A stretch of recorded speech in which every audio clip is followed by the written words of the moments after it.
This is the disgusting reality of King Henry VIII. In the dim glow of a medieval throne room, the aging figure of King Henry VIII sits hunched in a grand chair. His once proud crown is heavy on his head. His eyes are cold, his face is pale, and the air around him smells of sickness and fear.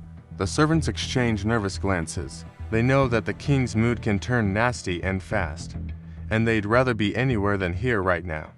The camera slowly moves closer. We see the cracks in the golden facade, and we hear the screams of those unfortunate souls whose lives were cut short by the king's whims. Cut to the corridors of his palace, silent except for the distant echo of whispers. The servants hurry along the passageway, their footsteps muffled by the thick carpets on the floor. They are trying to avoid the one place they fear the most, the king's court. There, anything and anyone could be destroyed in an instant. What was once a magnificent seat of power has turned into a prison of fear. Now a dark chamber lit only by flickering candles. On a large table lies a plate of half-eaten meat, covered in flies. Despite his enormous appetite, the king's body is failing him. He tries to eat but can only manage a few bites before pushing the plate away. His legs, swollen and infected, ooze beneath heavy layers of cloth. The king struggles to maintain his dignity as he shuffles toward the window. The rain is coming down in torrents. The king watches listlessly as the water pours down the glass, his mind elsewhere. As the storm rages outside, the king signs documents sealing the fates of those around him. Wives, advisors, even old friends, all become victims of his paranoia and lust for power. With each signature, the king takes another step toward his own destruction. His hand trembles, not only because of the illness that ravages his body, but also due to the weight of his conscience. The camera pans to a grand banquet hall, once filled with music and laughter. It is now empty and devoid of life. The king's feast has become a haunting reminder of his mortality. The only sound is the faint creak of a wooden beam, as if the ghosts of the past still haunt the place. The king's gluttony is legendary, but what was the secret behind his unhealthy obsession with food? Close up on a portrait of Henry in his prime, broad shoulders, fierce eyes, the image of a powerful king. But the frame burns away in flames, revealing the bloated, dying man he has become. The king's appetite is insatiable, yet his body is wasting away. He devours food, but it does little to satisfy him. His feasts become more extravagant, more grotesque as he sinks deeper into his obsession. The camera follows the king through the labyrinth in corridors of his palace, his steps slow and uncertain. The grandeur of the surroundings does little to mask the stench of decay that clings to him. The king's obsession with food has become all-consuming, and his fellow courtiers are starting to take notice. They whisper in hushed tones, exchanging uneasy glances.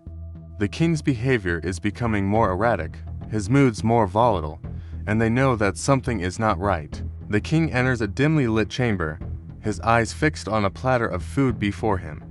The sight of the feast does little to lift his spirits. His appetite is gone, replaced by a deep sense of dread.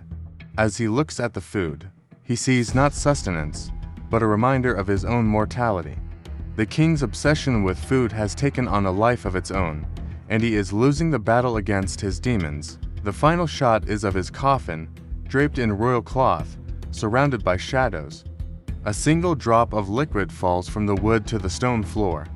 It is the first sign of the grotesque decay that would horrify even his closest allies. Fade to black. Now you know the truth they never taught you in school. History is full of tyrants, but few are as repulsive as Henry VIII. His reign was marked by disease, death, and destruction, and his legacy continues to haunt the world today. From his 6 wives to his 5 children, everyone suffered under his iron fist. But despite all the darkness he brought into the world, there is something strangely compelling about this monster of a king. Perhaps it is the knowledge that he was once a symbol of hope and glory, or we are just fascinated by the sheer scale of his depravity. Whatever the reason, one thing is for sure, you won't forget him anytime soon. The air in the palace grows heavy. Outside, The bells toll, not in celebration, but in mourning. Crowds gather in the muddy streets, some crying, others whispering that the king's death was a punishment from God. The camera sweeps across the crowd, faces lit by torchlight, rain dripping from their cloaks. A few dare to smile, hidden in the shadows, for the tyrant who ruled them with fear is finally gone. Cut to the royal chambers. The bed where Henry once commanded the fate of a nation now lies empty. His crown rests on a velvet cushion, cold and lifeless. Beside it, a sword, still sharp, yet useless in the hands of the dead. In a dim corner of the room, an old parchment flutters in the wind. It lists the names of those he ordered to die, 6 wives, countless nobles, and loyal servants. Each name a story cut short. The camera pulls back, rising above the palace walls. We see the Thames River below, dark and endless, as if carrying away the secrets of his reign. Suddenly, the image fades into a school classroom. A teacher writes Henry VIII on the chalkboard, speaking of a great king who changed England forever. The students listen, unaware of the blood that stained his throne. The truth is not in the textbooks, it lives in the shadows of history. And sometimes, the darkest chapters are the ones we're never told. Fade to black. The screen fades from black. We begin with the sound of slow, heavy footsteps echoing through a stone corridor. The walls are lit only by flickering torches, shadows stretching like claws across the floor. A deep, commanding voice begins to narrate. In school, they told us about the great King Henry VIII, the man who broke from Rome, the ruler who reshaped England. But they never told us the whole story. We see a grand medieval hall. The throne sits high, bathed in dim light. Henry's figure looms, his fur-lined robe heavy, his eyes cold. A feast is spread before him, but he doesn't eat. He stares forward, calculating. Henry was not just a king. He was a man who believed his will was law, above Parliament, above the church, above God himself. Cut to a scene of his first wife, Catherine of Aragon, sitting alone in a silent chamber. The wind rattles the window shutters. She clutches a letter, the king's demand for an annulment. Her hands tremble. When love stood in the way of his desires, he rewrote the rules. His marriage to Catherine was not ended by fate, but by force. Thunder rolls. We see the execution block in the Tower of London. The camera pans to Anne Boleyn's eyes, wide, tearful, defiant.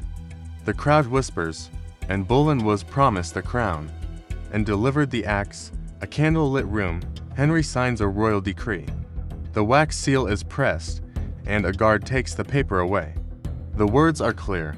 By my hand, this traitor shall die. Henry's court was built on fear. Ministers, nobles, even friends, no one was safe. One wrong move, one whispered betrayal, and you vanished. We move into the royal archives, towering shelves of scrolls, locked boxes, and forbidden records. A historian's hand opens a chest, revealing blood-stained letters, secret orders, and confessions signed under torture. These documents were hidden for centuries, evidence of a king who ruled not through honor, but through terror. The music builds. We see London streets of the time, hungry peasants, played cards, and soldiers patrolling. The image of a mighty king begins to fracture.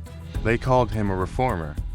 But his reforms served one purpose, to keep his crown and crush his enemies. The flames roar as we watch the secret letters thrown into the fire. The ink burns, curling into smoke. History is written by those who survive. Henry made sure his version was the one England remembered. Cut to modern day. Tourists inside the British Museum. They stand before Henry's portrait, reading a polished plaque that praises his legacy. But the truth was never meant for the schoolbooks. It was meant to be buried forever. The camera lingers on Henry's painted eyes. Slowly, very slowly, they seem to follow us. Some kings die. Their myths live forever, but the truth never dies. The screen fades to black. Text appears, the dark truth about Henry VIII they never taught you in school. In the cold, torch-lit corridors of a Tudor castle, the sound of footsteps echoes against the ancient stone. A shadow moves, heavy, deliberate, as if carrying the weight of an empire. King Henry VIII sits alone upon his golden throne. His jeweled fingers rest on the armrests, eyes calculating, lips pressed into a thin line. The feast before him remains untouched, as if even food has lost its taste to the hunger for power. In a dim, drafty chamber, Catherine of Aragon clutches a letter in trembling hands. Her crimson gown pulls around her, the wind rattling the shutters as tears trace lines down her pale face. Outside the Tower of London, Anne Boleyn stands before a silent crowd. Her gray dress sways gently in the cold wind, her eyes defiant even as the executioner's blade waits. A quill scratches against parchment, the king's signature seals another fate. Wax drips onto the paper, a guard snatching it away without a word. In the hidden archives, a gloved hand opens a wooden chest. The air grows thick with the scent of age and decay as letters stained with blood spill onto the table.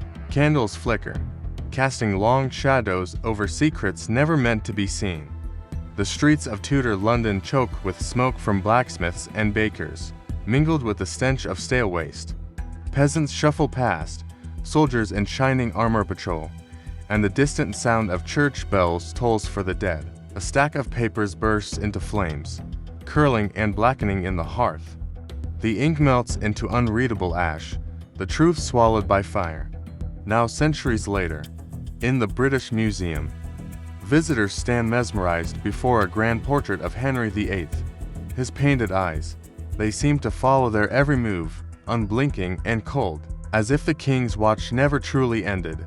His gaze heavy with the secrets of 1,000 untold stories, from more historical tales. Stay tuned.